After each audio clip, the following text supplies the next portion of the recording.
Hi, I'm Callum Williams-York and I'm an application engineer for Third Dimension. Here at Third Dimension, we manufacture non-contact precision measurement systems for quality control purposes in industrial applications, such as the white goods market. During the COVID-19 crisis, we want to create a series of short videos to demonstrate how the GapGun can measure gaps, flushes, edges and seals in the white goods industrial application. However, due to the pandemic, we had to do this in a domestic setting.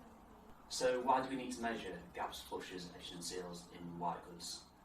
One, I've got a couple of examples for you here. So the first thing is door seals. So door seals on fridges and washing machines essentially need to ensure that there's no gap between the door and the seal itself to make sure that the door, when it's closed, is watertight.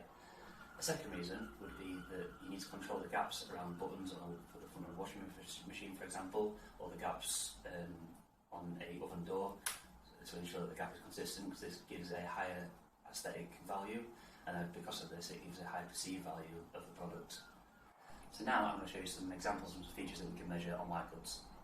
And what I'm going to show you today is how to use the GapGun Pro 2 to measure a microwave oven.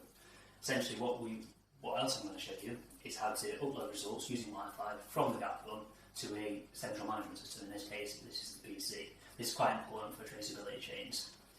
So then the first thing I'm going to do is measure the gap between the door and the panel. And then I'm also going to measure the gaps around the outside as well. This is quite critical for safety.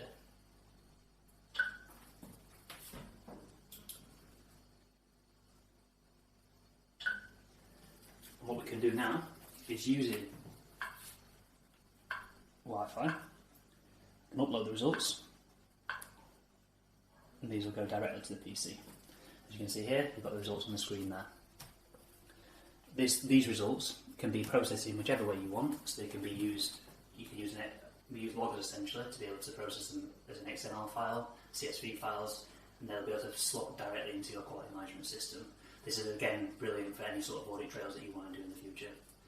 That's how easy it is to measure a microwave and then also upload the results to a PC.